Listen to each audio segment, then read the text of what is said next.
하나님 말씀은 고린도후서 4장 13절에서 5장 3절입니다. 고린도후서 4장 13절부터 제가 봉독하겠습니다. 내가 믿었으므로 말하였다라고 기록된 것 같이 우리가 같은 믿음의 영을 가졌으므로 우리도 믿고 또한 말한다. 주 예수님을 살리신 분께서 예수님과 함께 우리도 살리셔서 너희와 함께 그분 앞에 서게 하실 줄을 우리가 알기 때문이다. 모든 것은 너희를 위한 것이니 이는 더욱더 많은 이들에게 미치는 은혜가 감사를 넘치게 하여 하나님께 영광이 되게 하려는 것이다. 그러므로 우리는 낙심하지 않는다. 우리의 겉사람은 낡아질지라도 우리의 속사람은 날로 새로워진다. 우리가 잠시 받는 가벼운 환난은 비교할 수 없을 정도로 영원하고 무게 있는 영광을 우리에게 이루어준다. 우리가 바라보는 것은 보이는 것이 아니라 보이지 않는 것이니 보이는 것은 잠깐이나 보이지 않는 것은 영원하다. 5장 1절입니다.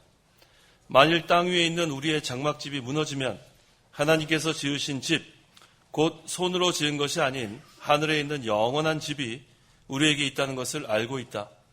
우리는 이 장막 안에서 탄식하며 하늘로부터 오는 우리의 처소로 덧입기를 간절히 바라고 있다.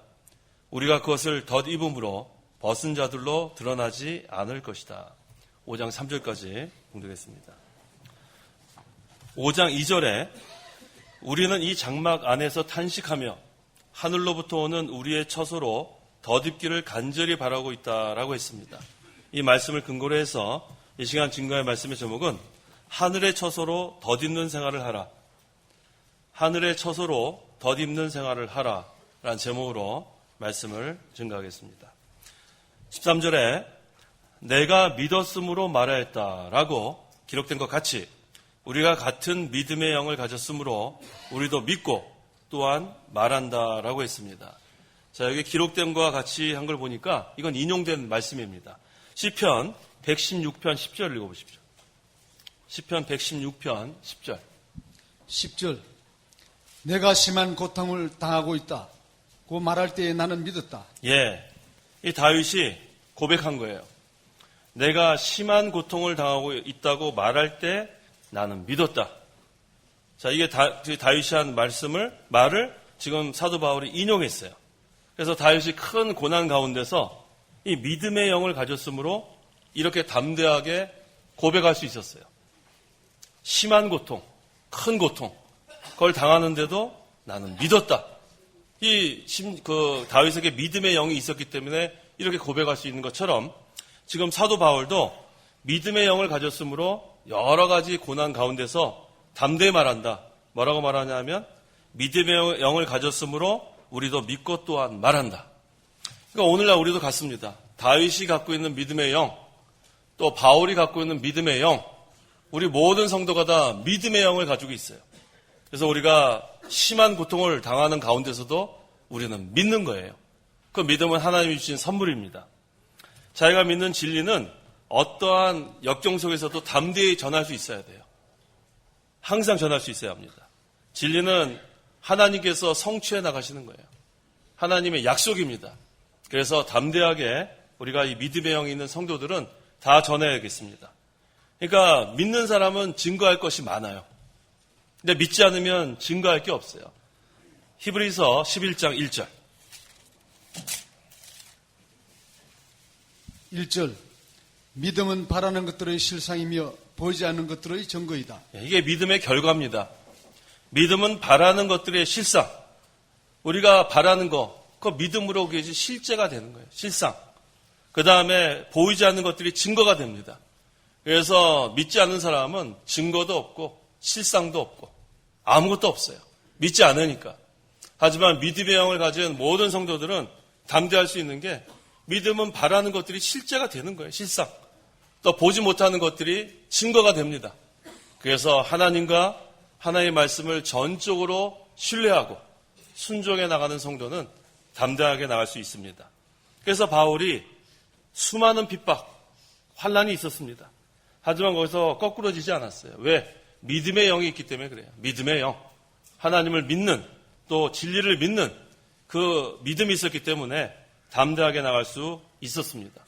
그래서 믿음의 영이 있는 성도가 이 복음을 전하면은 거기엔 능력이 있어요. 왜? 믿음의 영이 있으니까. 성령께서 역사하시니까.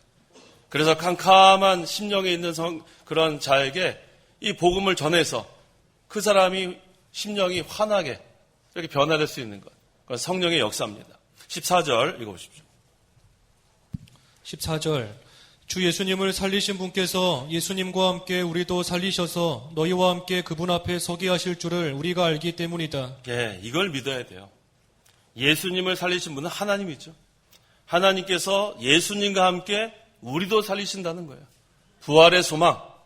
이 부활의 소망이 있는 사람을 누가 감히 건드리겠어요? 죽어도 좋다고 하는데.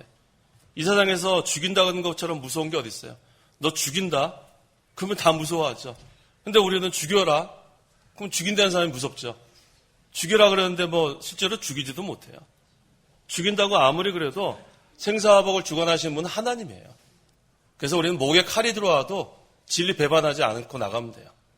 그 사람들이 우리 죽이려고 해도 하나님이 허락하지 않으면 죽이지 못해요. 또 죽으면 더 좋고요. 그래서 항상 우리가 담당해 나갈 수 있는 것은 주 예수님을 살리신 하나님께서 예수님과 함께 우리도 살리셔서 너희와 함께 그분 앞에 서게 하실 줄을 우리가 알기 때문이다. 그래서 이 사도 바울은 이 믿음의 영이 있었기 때문에 담대할 수 있었습니다. 15절 읽어보십시오. 15절 모든 것은 너희를 위한 것이니 이는 더욱더 많은 이들에게 미치는 은혜가 감사를 넘치게 하여 하나님께 영광이 되게 하려는 것이다. 예, 더욱더 많은 이들에게 미치는 은혜가 감사를 넘치게 하여 하나님께 영광이 되게 하는 이게 구원의 은혜예요. 이 하나님의 역사입니다. 16절 우리 다 같이 한번 읽어보겠습니다. 16절 그러므로 우리는 낙심하지 않는다. 우리의 겉사람은 낡아질지라도 우리의 속사람은 날로 새로워진다. 혹시 성도 여러분 가운데 낙심하는 분 계세요? 낙심하는 분. 그러면 성경에 뭐라 그랬어요? 좀 전에 낙심하라? 낙심하지 않는다 그랬죠? 그러면은 순종하지 않는 거예요. 낙심하지 마세요. 낙심하지 마세요. 어떤 일이 있어도 낙심하지 마세요. 내가 계획한 것이 있었는데 그대로 안 됐다. 그래 낙심하지 마세요. 내가 어떤 대학교 가고 싶었는데 그 대학교 또 못 가게 됐다. 낙심하지 마세요. 거기 안 가는 것이 하나님 뜻인 줄 알면 돼요. 하나님께서는 더 좋은 것으로 주실 줄 믿고 또 내가 뭐 하던 것이 잘 안 돼가지고 또 실패한 것 같아도 거기에서 또 낙심하면 안 돼요. 하나님이 그 뜻이 있어서 그래요. 또 내가 하던 일을 하다가 다른 길로 갈 수도 있는 거예요. 그 뭐 하나님이 우리가 생각하던 걸 가다가 하나님이 바꾸실 수도 있는 거예요. 그래서 우리가 가다가 뭐 내 생각대로 안 풀린다고 해서 낙심할 필요 없어요. 왜? 하나님은 우리에게 좋은 것이 아니면 안 주세요. 반드시 유익이 아니면 안 주시는 하나님 거 믿고 가다가 뭐가 안 되는 것 같아도 거기서 주저앉으면 안 돼요. 그거는 성경 말씀대로 하는 게 아니에요. 성경에는 낙심하지 않는다 그랬어요. 낙심하지 않는다. 특별히 사도 바울은 이 복음을 전하는 데 있어서 낙심하지 않았어요. 하나님을 믿고 나갔습니다. 자, 그렇다면 바울이 낙심하지 않은 이유가 있어요. 5가지, 4가지. 첫째, 바울이 낙심하지 않은 이유는 긍휼로 그 직분을 맡겼기 때문에 그래요. 긍휼로 직분을 맡겼기 때문에. 자기 힘으로 자기가 능력이 있어서 맡은 게 아니라 하나님의 긍휼로 그 사도의 직분을 맡겨줬기 때문에 낙심하지 않았어요. 왜? 맡겨주신 분이 해줄 줄 믿은 거예요. 그래서 사도 바울은 하나님께서 긍휼로 직분을 맡겼기 때문에 낙심하지 않았습니다. 또 사도 바울이 낙심하지 않은 이유 2번째는 그리스도의 생명이 역사했기 때문에 그래요. 그리스도의 생명. 자기가 혼자 가는 것 같지만 그 안에 그리스도의 생명의 역사가 있어요. 그래서 우리는 지난 시간 하지 않았어요? 질그릇이에요, 질그릇. 그 안에 뭐가 있어요? 보배가 있어요. 그게 바로 복음이고 복음의 직분이라고 했습니다. 질그릇 안에 보화가 있기 때문에, 보배가 있기 때문에 낙심하지 않는 거예요. 3번째, 왜 바울이 낙심하지 않았는가? 부활의 소망이 있어서 낙심하지 않았어요. 좀 전에 읽었잖아요. 하나님께서 그리스도를 살리신 것처럼 또 우리도 그리스도와 함께 살리실 것을 믿은 거예요. 그래서 부활의 소망이 있어서 낙심하지 않았습니다. 4번째, 하나님께서 면류관 상급 줄 것을 믿었어요. 이 세상에서 잠깐 있는 동안에 하나님이 한 다음에는 하나님이 반드시 면류관 상급을 주시기 때문에, 약속하셨기 때문에. 한 가지 더 있네요. 다섯 번째, 하나님께 영광이 돌아가기 때문에 낙심하지 않았어요. 하나님께 영광이 돌아가기 때문에. 이 다섯 가지 이유로 바울은 낙심하지 않았습니다. 첫째는 하나님께서 긍휼로 이 직분을 맡겼기 때문에 낙심하지 않고, 두 번째는 그리스도의 생명이 역사하기 때문에, 바울 안에서 역사하기 때문에 낙심하지 않고, 세 번째는 부활의 소망이 있기 때문에 낙심하지 않고, 네 번째는 면류관 상급이 있기 때문에 낙심하지 않고, 다섯 번째는 모든 영광이 하나님께 돌아가니까 낙심하지 않았습니다. 그래서 우리가 주의를 할 때 낙심하면 안 돼요. 낙심하면 그건 지는 거예요. 어떤 일을 당해도 낙심하지 마세요. 죽을 병에 걸려도 낙심하면 안 돼요. 경제적으로 어려워도 낙심하면 안 돼요. 자녀들이 자기가 기대한 것만큼 못해도 낙심하면 안 돼요. 우리가 어떠한 상황에서도 낙심하면 안 됩니다. 그건 하나님 앞에 바라는 게 아니에요. 하나님께서 길을 다 열어주실 거예요. 우리가 할 것은 오전 예배 설교한 것처럼 말씀만 순종하고 하나님을 사랑하고 마음과 목숨을 다하여 섬기면 자자손손 잘 되게 돼 있다고 성경에 분명히 약속되어 있지 않아요. 믿음의 길을 가면서 자녀들을 양육하면 그 아이들은 실패하지 않습니다. 세상에서 화려한 부귀, 명예, 영광 그걸로 만족하면 안 돼요. 신앙의 계대가 이어졌는가로 만족해야 돼요. 이 믿음의 계대가 끊어지면은 아무리 세상에서 잘 살고 뭐 대단한 지위에 있고 뭐 사람들이 부러워하는 그러한 뭐 다 갖고 있어도 그거 소용없어요. 믿음의 계대 끊어지면 그게 제일 불행한 가정이에요. 그래서 낙심하지 마세요. 그래서 우리가 할 것은 오전 예배 그 세 가지예요. 항상 말씀 순종, 하나님 사랑, 그다음에 마음과 목숨을 다하여 하나님 섬기면 자녀들은 잘 될 줄 믿습니다. 그까지 그렇게 나가십시오. 그다음에 여기 겉사람은 낡아질지라도라고 했는데 이 겉사람이 육신을 말해요. 이 육신, 몸. 그래서 이 몸은 점점 약해질 수밖에 없어요. 그래서 우리 여기 할머니 할아버지들 잘 안 보이시잖아요. 또 잘 안 들리시잖아요. 보청기 끼세요. 보청기. 여기 할머니, 주연이 할머니. 이쪽만 꼈어요? 양쪽 다 끼면 안 돼요? 양쪽 다 끼면 안 돼요? 한쪽만? 네, 다 끼어요. 네. 지금 제 말하는 거 들리세요? 네, 됐어요. 그래서 이 할머니 할아버지들이 지금 잘 안 들리세요. 즉 또 잘 안 보이세요. 그 다음에 또 계단 내려갈 때 무릎도 아프시죠? 무릎도 아프시고. 그 다음에 비가 올라 그러면 삭신이 쑤시고. 또 어디가 아프세요?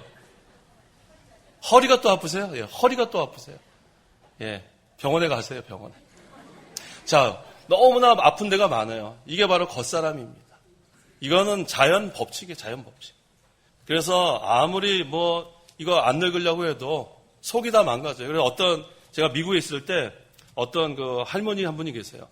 그 할머니는 희한해요. 이 목에 주름이 하나도 없어요. 목에 주름이 하나도 없어요. 할머니인데 70 넘으셨는데. 그래서 나중에 알고 보니까 목 주름 피는 수술을 했어요.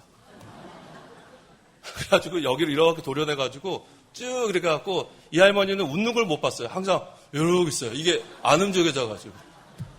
그거 왜 하는지 모르겠어요. 그게 뭐가 좋은지. 한 번도 웃질 못해요. 아파가지고 이거 못해요 이거. 자, 아무리 그렇게 해도 속은 벌써 다 망가졌어요. 다 망가졌습니다. 그래서 이 겉사람은 낡아집니다. 하지만 속사람은 날로 새로워진다고 했어요. 속사람은 중생한 영혼이에요. 중생한 영혼. 이 겉사람, 이 몸, 육신은 낡아지는 거예요. 나이가 가면 갈수록. 그런데 속사람은 날마다 새로워집니다. 그래서 우리가 이 환난과 고통을 당할지라도, 겉사람은 핍박을 당할지라도, 속사람은 날로 새로워지는 거예요. 날로는 날마다 성령과 늘 성령의 인도를 받고 나아가는 사람들. 그래서 항상 우리가 알아야 될 것은 이 겉사람에다가 모든 걸 투자하지 말고 속사람에다가 투자를 하세요. 이 겉사람 우리가 치장하는데 많은 시간을 들이는데 속사람 치장하는데 단장하는데 시간을 더 들여야 돼요. 그 무슨 말이죠? 우리 중생한 영이 점점 자라나야 돼요. 자라나요. 예수님을 닮아가야 되고 점점 신앙인격이 만들어져야 되고. 그런데 우리는 이 겉사람은 늙지 않으려고 얼마나 많이 발라요. 아침에도 바르고 저녁에도 바르고 또 어떤 우리 젊은 그 처자들은 웃지도 않아요. 여기 주름 생길까 봐. 웃겨도 그냥 허허허 막 이래요. 여기 이거 하면 안 되니까. 왜 마음대로 웃으세요? 뭐 주름 좀 있으면 어때요? 주름 좀 있으면. 불쌍해요. 지금도 안 웃는 아가씨들 몇 명 있잖아요. 자, 우리는 아무리 노력을 해도 늙습니다. 그건 어쩔 수 없어요. 그건 하나님이 그렇게 만들어 놨습니다. 그러니까 겉사람 아무리 노력한다고 젊어질 수 없어요. 그래서 항상 우리의 관심은 속사람이에요. 속사람이 날로 새로워지는데 힘써야 합니다. 그래서 날마다 진리와 성령의 감동으로 속사람이 새로워지는 생활, 이것이 바로 산신앙이에요. 그것이 바로 장성하는 신앙입니다. 그것이 믿는 생활이에요. 17절 읽어보십시오. 17절 우리가 잠시 받는 가벼운 환난은 비교할 수 없을 정도로 영원하고 무게 있는 영광을 우리에게 이루어준다. 예, 우리가 세상에서 받는 환난은 잠깐이에요. 잠깐. 인생이 70이고 강건하면 80, 요즘은 좀 더 살아서 90, 100까지도 산다고 한다면 그래도 그것은 아무것도 아니에요. 금방 지나갑니다. 자, 올해 뭐 지금 1월 1일 시작한 것 같은데 오늘 벌써 12월 며칠인가요? 27일이에요. 후딱 갔어요. 1년 동안 뭐 했나 한번 생각해 보니까 간단해요. 우리는 계산하기가 쉬워요. 1월 사경에 교육자 상기도, 그 다음에 5월 사경에, 그 다음에 우리 여름성경학교 교사 강습회. 전 그렇게 따져요.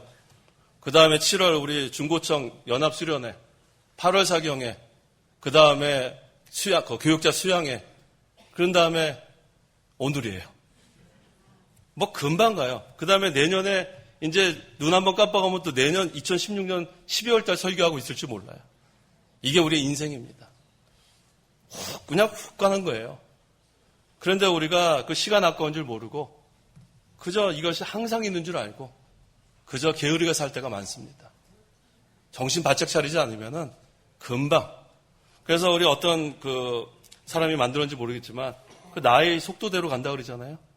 20대는 20km, 30대는 30km, 40대는 40km. 점점 불안하세요? 50대는 50km, 60대는 60km. 그만하겠습니다. 점점 빨라지는 거예요.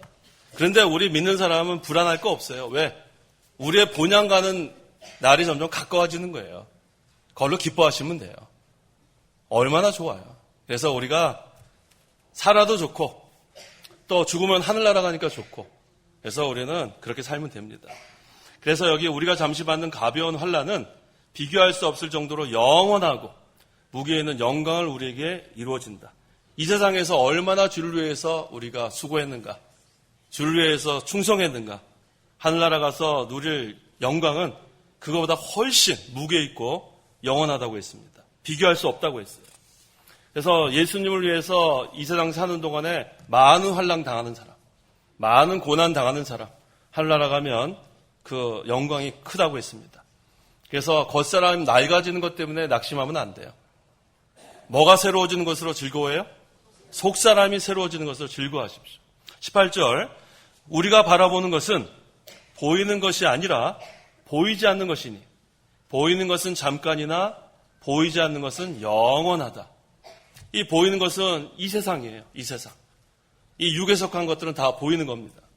하지만 보이지 않는 것은 영의 것, 또 하나님의 나라와 그의 의, 이거 다 보이지 않습니다. 그래서 보이는 것은 잠깐이지만 보이지 않는 것은 영원해요. 하나님 나라는 영원합니다. 그래서 우리는 항상 위의 것을 생각하는 생활을 해야 돼요. 여기 세상 것 생각하면은 한숨과 걱정과 근심뿐이에요. 하지만 위의 것을 바라보면 거긴 소망과 기쁨과 위로입니다. 그래서 우리가 항상 누려야 되는 것은 위로부터 오는 위로를 받아야 돼요. 위로부터 오는 기쁨. 그래서 위의 것을 생각하고 하늘나라 것을 생각하고 그렇게 나가는 겁니다. 그 다음에 5장으로 넘어가서 5장 1절. 1절 만일 땅에 있는 우리의 장막집이 무너지면 하나님께서 지으신 집, 곧 손으로 지은 것이 아닌 하늘에 있는 영원한 집이 우리에게 있다는 것을 알고 있다. 예, 여기서 장막집도 육신을 가리키는 거예요. 육신. 그래서 사람은 영혼과 육신으로 돼 있어요. 이분설이 맞는 거예요. 영혼과 육신. 다른 건 없어요. 영혼과 육신. 그런데 이 영이 죄로 말미암아 죽었습니다. 하나님과 단절이 됐어요. 하지만 성령께서 말씀으로 죽었던 영을 살려놓으니까 이제 하나님과 영적으로 교통할 수 있게 된 것. 이게 얼마나 중요한 겁니까? 그래서 이 영혼이 주체예요. 항상 중생한 영혼이 항상 성령의 인도를 받고 말씀의 인도를 받으면 이 마음은 기능인데 이 중생한 영에 이용이 됩니다. 그 다음에 이 몸도 중생한 영에게 이용이 돼요. 그러면 의의 병기로 이용이 되는 거예요. 하지만 이 육체를 갖고 있는 동안은 이 죄성이 남아있는데 이 욕심, 이것에 이용이 되면 마음도 불의의 병기, 그 다음에 이 몸도 불의의 병기로 이용당합니다. 그래서 두 가지예요. 나의 마음과 몸이 의의 병기로 이용당하느냐, 아니면 불의의 병기로 이용당하느냐. 근데 하나님의 백성들은 십자가 군병들이죠. 어떤 병기가 있어야 될까요? 의의 병기가 있어야죠. 근데 십자가 정병들이 불의의 병기로 싸우면 안 되죠.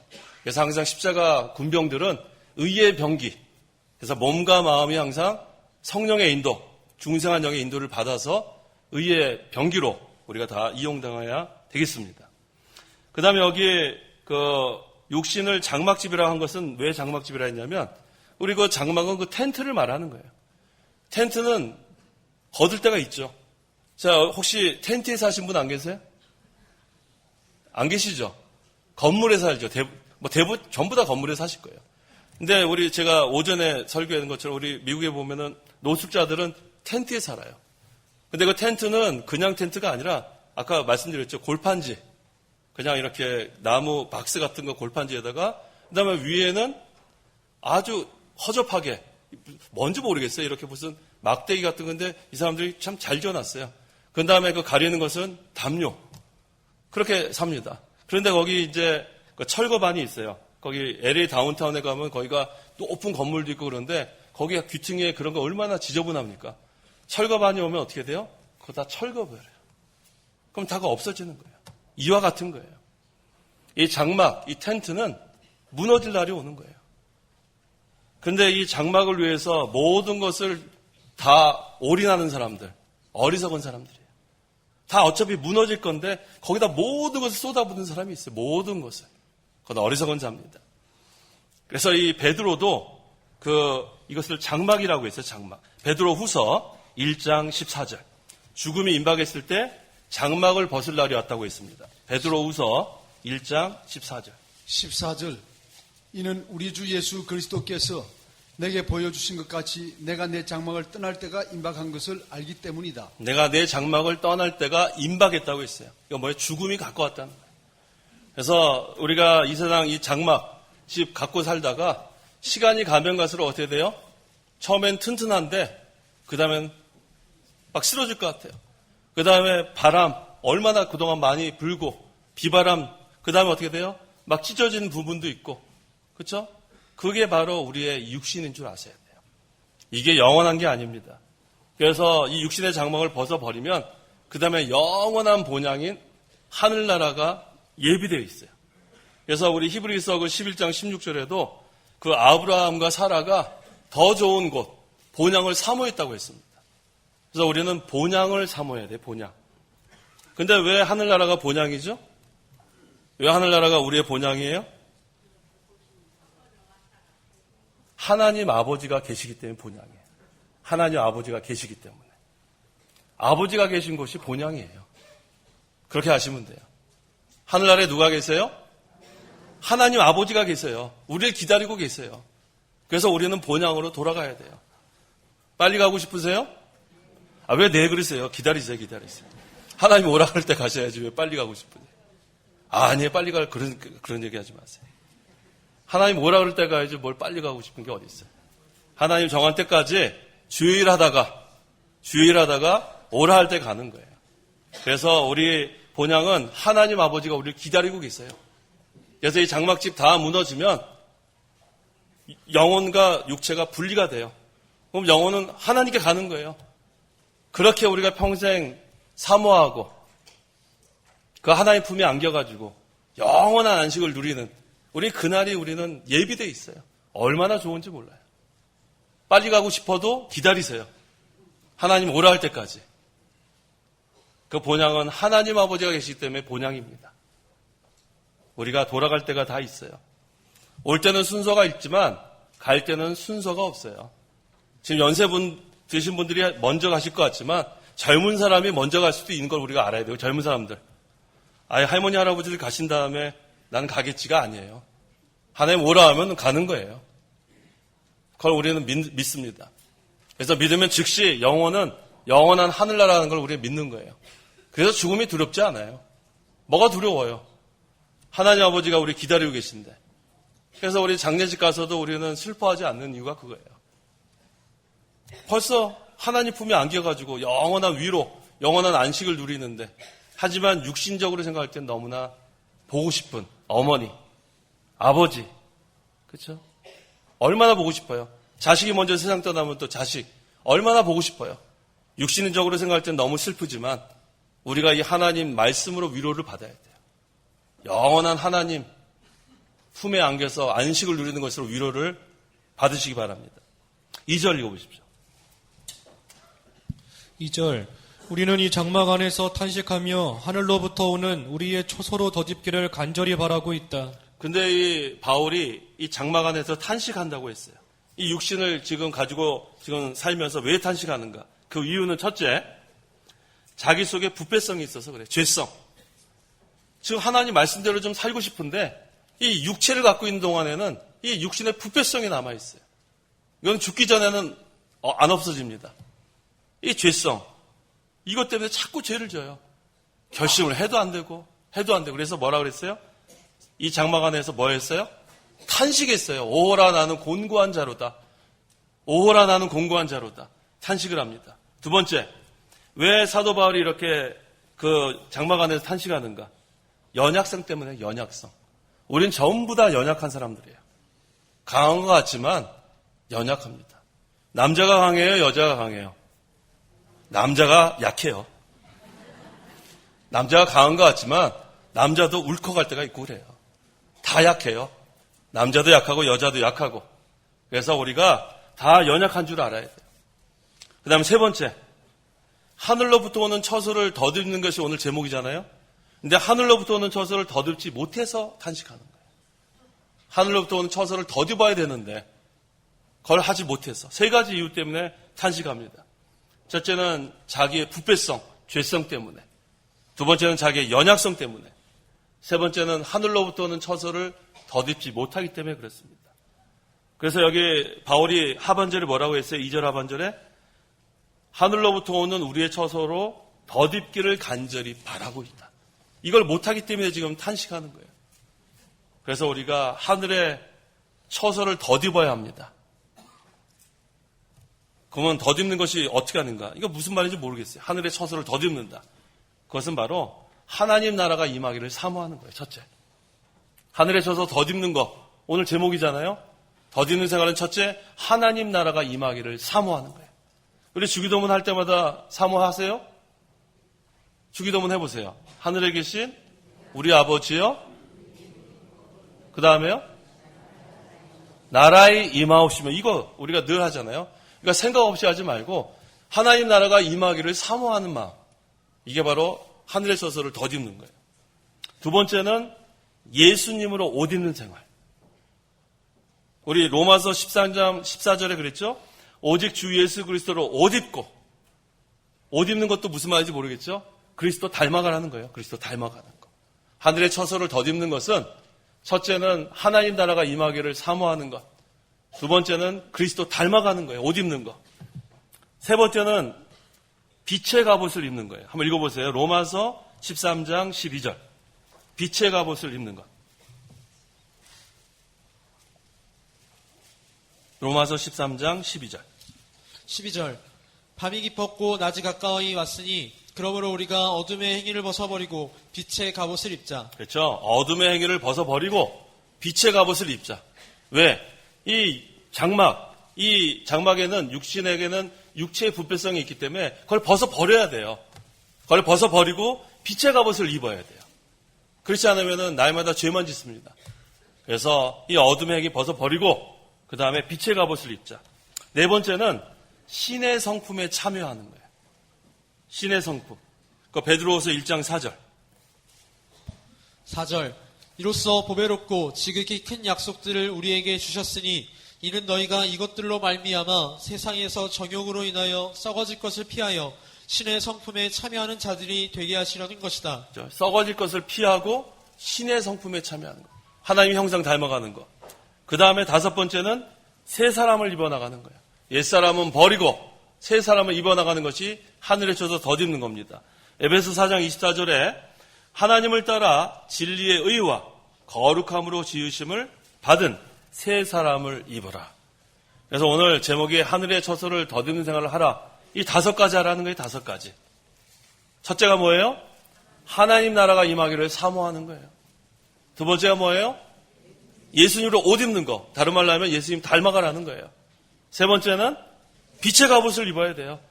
그래야지 어둠의 이 행위가 벗어버리고 빛의 갑옷 입는 거. 네 번째가 신의 성품에 참여하는 거예요. 썩어질 것을 피하고 신의 성품에 참여하고. 5번째가 새 사람을 입어나가는 거예요. 옛사람은 벗어버리고 새 사람 입어나가는 거예요. 이거 하라는 것이 바로 오늘의 사도 바울이 우리에게 증거하는 겁니다. 그래서 하늘의 처소로 덧입는 사람 하나님이 기뻐합니다. 하나님이 이거 하라고 우리 살려놓은 거예요. 지금 이거 하다가 그 다음에 하나님 부르시면 장막집 무너지면 가는 거예요. 그래서 이거 하면서 얼마나 잘 했는가에 따라서 하나님이 상급을 주시는 거예요. 얼마나 이 생활을 했는가. 이게 중요합니다. 그러려면 좁은 문 들어가는 거예요. 좁은 문. 넓은 문으로 들어간 사람도 이 생활을 못해요. 왜? 넓은 문은 다 들어갑니다. 거기는 편안하잖아요. 근데 좁은 문은 길이 합작하고 또 험해요. 그래서 이 생활을 하는 게 바로 하늘에 쳐서 덧입는 겁니다. 좁은 문으로 들어가는 생활. 그래야 우리가 빛의 갑옷 입을 수 있어요. 좁은 문 들어가십시오. 근데 3절 우리가 그것을 덧입음으로 벗은 자들로 드러나지 않을 것이다. 그런데 이 생활하지 못하고 넓은 문 들어가면 벗은 채로 드러나는 거예요. 우리가 고린도전서 3장 12절 이하에 나오죠. 금이나 은이나 보석으로 지은 사람이 있고 나무나 풀이나 지프로 건물을 지은 사람이 있어요. 그런데 금과 은이나 보석은 불에 타지 않아요. 그런데 나무나 풀이나 짚은 다 타버립니다. 그 다음에 구원은 받긴 받는데 어디서 나온 것 같아요? 불 가운데서 나온 것 같이 부끄러운 구원을 받는다고 했습니다. 그것은 하늘의 처소를 덧입지 못할 때 이렇게 되는 거라고 했습니다. 그래서 바울은 항상 탄식했어요. 다 찾아보세요. 바로 앞에 고린도 후서 5장 2절 다 읽어보세요. 상반절 시작. 우리는 이 장막 안에서 탄식하며 우리도 탄식해야 돼요. 사도 바울처럼. 뭐 못해서요? 하늘에 쳐서 덧입지 못해서 탄식하는 생활. 그게 애통하는 사람이에요. 애통하는 사람. 말씀대로 살고 싶은데 그대로 못해서 애통하는 거예요. 왜? 부패성이 있기 때문에. 연약성이 있기 때문에. 하늘의 처소를 덧입지 못하기 때문에 애통하는 거예요. 근데 하나님은 그런 사람 기뻐하시는 거예요. 애통하는 자가 복이 있는 거예요. 애통하는 자가 복이 있습니다. 이렇게 하면서 힘쓰지만 잘 못해요, 우리가. 그래도 못하는 것 때문에 애통하는 걸 하나님이 또 기뻐하세요. 이게 참 하나님이 사랑이 풍성하세요. 하라고 했는데 우리는 잘 못하는데 하나님 지금 너무너무 못합니다. 막 그런데 그래도 하나님은 우리에게 복을 주세요. 힘쓰는 자. 그래서 우리가 이 생활을 하다가 하늘나라 가는 겁니다. 오늘 제목이 뭐예요? 하늘의 처소를 덧입는 생활을 해라. 아까 5가지 기억하세요. 5가지. 하늘의 처소를 덧입는 생활을 하면 어떤 문으로 들어가는 거예요? 좁은 문으로 들어가는 거예요. 좁은 문으로. 모두 다 들어가면 못 들어가요. 하나님 주신 능력을 힘입어서 힘쓰는 자가 들어갑니다. 힘쓰는 자가. 기도하시기 바랍니다. 기도하겠습니다. 하나님 아버지 감사합니다. 하나님께서 우리를 죄 가운데서 구원하여 주시고 이제는 하늘나라 백성이 되게 하시고 이제 우리 본향이 하늘나라가 되게 하심을 감사합니다. 하나님 아버지가 계신 하늘나라 우리의 본향이 되게 하시고 때가 되면 하나님께서 우리 다 불러서 하나님 품에 안기게 하신 하나님의 은혜 참으로 감사합니다. 날마다 위의 것을 찾게 하시고 하늘로부터 오는 참된 기쁨과 평강과 위로를 다 받아 누리는 우리 성도님 되기를 원합니다. 이 육신의 장막집은 점점 무너질 때가 가까우고 또 겉사람은 낡아지고 하지만 우리의 속사람은 날마다 새롭고 또 우리는 하늘의 처소를 더듬는 생활 해나가기를 원합니다. 하늘나라가 임하기를 사모하고 또 빛의 갑옷을 입고 또 예수님을 옷 입고 또 새 사람을 입고 신의 성품에 참여하고 하지만 우리는 이 육체를 갖고 있는 동안에는 육신의 부패성이 있고 연약성이 있기 때문에 하늘의 처소를 잘 더듬지 못합니다. 하나님께서 긍휼을 베풀어 주셔서 우리에게 능력을 더하셔서 날마다 하늘의 처소를 더듬는 생활, 좁은 문으로 들어가는 생활 할 때에 우리의 속사람이 날로 새로워지는 생명 있는 신앙생활하게 도와주시옵소서. 예수님의 이름으로 기도하옵나이다. 아멘.